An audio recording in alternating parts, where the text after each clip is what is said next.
Reading from the Gospel of Matthew, beginning with verse 1 of chapter 2. In the time of King Herod, after Jesus was born in Bethlehem of Judea, wise men from the east came to Jerusalem, asking, "Where is the child who has been born King of the Jews? For we observed his star at its rising, and have come to pay him homage." When King Herod heard this, he was frightened, and all of Jerusalem with him. And calling together all of the chief priests and the scribes of the people, he inquired of them where the Messiah was to be born. They told him, "In Bethlehem of Judea, for so it has been written by the prophet, 'And you, O Bethlehem, in the land of Judah, are by no means least among the rulers of Judah, for from you shall come a ruler who is to shepherd my people Israel.'" Then Herod secretly called for the wise men and learned from them the exact time when the star had appeared.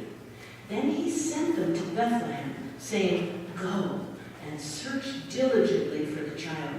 And when you have found him, bring me word, so that I may also go and pay him homage." When they had heard the king, they set out, and there ahead of them went the star that they had seen in its rising, until it stopped over the place where the child was.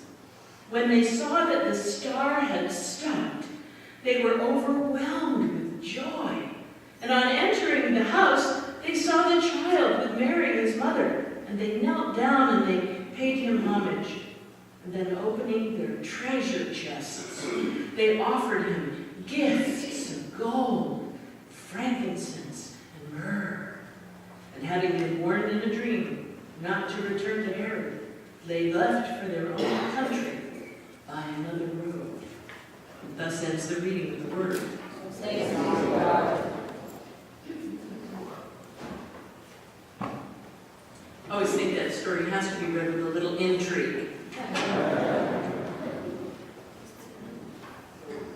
I suppose we could name this Sunday the Three Kings Sunday, or the Sunday of the Magi, rather than Epiphany. Epiphany is kind of one of those funny words that people just don't often say, and they really don't know what it is, and they don't know what it means. And Epiphany means a revealing. Have you ever been to a magic show? When the trick is done, you go, it's revealed. Well, Epiphany is the revealing of Jesus, that we know that the Messiah, the Emmanuel, has come. And the three kings are those who help us identify him. And next week there'll be another identification, another revealing of Jesus. But each year, in year A, how many years are there? I've taught you this one. Year A, year B, and year C. And we are in year A. Good. Each year, A, B, and C. This story is one of the prescribed stories, even if it's out of sequence. But this story only appears in the Gospel of Matthew. So if one were a scriptural purist, this story would show up in year A, but not in year B and not in year C. If one were a true scriptural purist, working with the scriptures, there would be no birth stories in year B, and no three kings in year C. Even if the Gospels are about the same person, you see, they have been written by different authors. We have a tendency to take the story for granted, and we have a tendency to mix all the stories up into one big jumble, particularly at Christmas. Because we've heard this story so many times, we have a tendency not to hear it when it's read. We spend time on the subject of the wise men. Who are they? Are they kings? And what's a magi anyway? Isn't that a magician? We get a little nervous when we discover that they were probably astrologers, men who studied the stars, not astronomers, astrologers, men who studied the stars and their significance in determining the matters of the world and the universe. Astrologers make us nervous because there are those who preach loudly that the study of the stars in their courses above is contrary to Scripture, that it is comparable to Ouija boards and the black arts. The number 3 that is used is settled upon, and they're called the 3 wise men, or were called kings as the evolution of the story moved on through the centuries. There could have been many more than 3. It doesn't say in the text how many there were. The text reads this way. In the time of King Herod, after Jesus was born in Bethlehem of Judea, wise men, no number, from the east came to Jerusalem. For all we know, there could have been 20 of them. The number 3 comes from the gifts that are named, from the gifts that were offered to the newborn. But remember, they brought treasure chests full of gifts. There are only 3 that are itemized. They were the gifts, however, that were fit for a king. Gifts of gold and frankincense and myrrh. The 3 gifts were of equal value. One was not better or more important than the other. You know that gold has been mined for 7,000 years. The Romans were among the first gold miners to use the hydraulic method of gold mining. They ruined lots of mountains and a lot of places to get gold. Spain and Wales. Frankincense, although frankincense has been traded in the Arabian Peninsula throughout North Africa, it has been traded for 5,000 years. And its value in Matthew's Gospel is holy. This was the perfumed incense that was offered at the altar of God in the holy tabernacle of the first and the second temples. It was a symbol of the divine presence. It wasn't something to be trifled with, and it wasn't something that everyone who was Jewish could own. It had healing qualities as well. And myrrh. Myrrh was so valuable in ancient times that it was at times equal in weight to the value of gold. It has been used throughout history as a perfume, incense, and medicine. It's the gifts that were fit for a king. I ask you this question. Why were the gifts fit for a king? I mean, what gives a gift value? Is the value inherent in the gift as a commodity, a tradable good, something that can be bought and sold, the price of which is determined by supply and demand? Is that how a gift is valued? Is the value in the one-of-a-kindness of the gift? Is the value in the age of the gift? Is the value in what it stands for, what its symbolic significance is? Is the value in how the gift has been used and what it can accomplish, its practical application for the recipient? Is the value of the gift in the giver? I ask you, how many of you have the first school-made trinkets that were given to you by your children? A handprint on clay, or maybe a tiled trivet that you still use, even though your kid's 50, for hot dishes on the dining room table.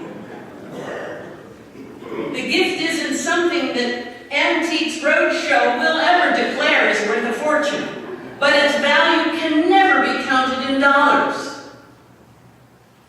Is the value of a gift in its sacrificial significance? That is, much sacrifice has been made for that gift to be given. As in O. Henry's story of the gift of the Magi, where husband and wife give up so much, one for the other. You know, I used to watch a television program, probably when it was already in reruns, but it aired from 1955 to 1960. It ran 5 years, and it was called The Millionaire. Does anybody remember that? It was the story of this eccentric millionaire by the name of John Beresford Timpton Jr., who had a very unique hobby. Now, a man by the name of Mervyn Miller, called Michael Anthony in the script, would introduce each show, each story with, "My name is Michael Anthony, and until his death just a few years ago, I was the executive secretary of the late John Beresford Tipton Jr. He was a fabulously wealthy and fascinating man whose many hobbies included his habit of giving away $1 million tax-free each week to persons he had never even met. He lived on a 60,000-acre estate where he spent his later years pursuing his many hobbies, often tied to his fascination with human nature and human behavior." I seem to remember watching that program in the afternoons when I came home from school. I think I was hoping that my doorbell would ring. And Mr. Anthony would be there, standing there with a check in his hand, just for me.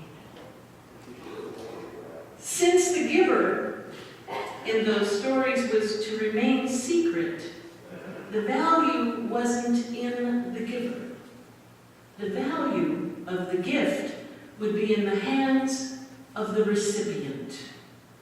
How would the recipient of that $1 million, how would they use that money? How would the life of the recipient be changed by that gift? Would the recipient use the gift for him or herself? Would the recipient use the gift for good or for ill? Would the recipient use the gift for the good of others or to plot revenge against an annoying neighbor? What value would the recipient give to this plain piece of paper with 6 zeros following the number 1? I think the arrival of the 3 wise men to the home of Mary and Joseph, standing on their doorstep, is a kind of like a Michael Anthony visitation. Like Michael Anthony ringing their doorbell. What do you suppose their reaction was? Did Mary and Joseph understand the significance of the gifts? Did they have a clue as to the significance of the visit? What would they do with the gifts? Create a college fund for Jesus? We have no idea what happened to these priceless gifts fit for a king. Who knows? Maybe Joseph and Mary used the gifts to get out of the country, to live a wealthy existence in Egypt, buying their son the best education possible in private schools. We haven't ever really thought about it, have we? The gifts were tribute gifts with no strings attached, no expectations. Those who brought the gifts did not remain to get to know the parents of the child or be the boy's uncles. Like Mr. Anthony, the wise men disappeared, never to be seen again. Only their gifts remained. As it turned out, the way Matthew tells the story, these gifts probably saved the lives of Mary and Joseph and their newborn baby, and made it possible for them to return to Israel when it was safe. In this season of Christmas and the weeks following Christmas, we have given thanks to God for the gift of the Christ child. But what value does this gift to us from the heart of God have in and for our lives? In some places in the world, His name cannot be spoken out of doors or in the streets. His precious name is guarded, kept close, and only whispered among those of like heart. In some places, his name is trampled upon, unrecognized as a gift. In some places, his name is spoken so often and said off the cuff, almost as a greeting, that it bears little significance in a conversation. Matthew calls upon all of us to recognize what the Magi, what the wise men recognized, that Jesus, from the moment of his birth, was a gift to you and me, from the very heart of God. Our Emmanuel is a gift richer than any Michael Anthony might bring to us. He is of greater value than gold, frankincense, and myrrh, gifts fit for a king. But in order for us to understand that, we must believe that life without him would leave us bereft, impoverished,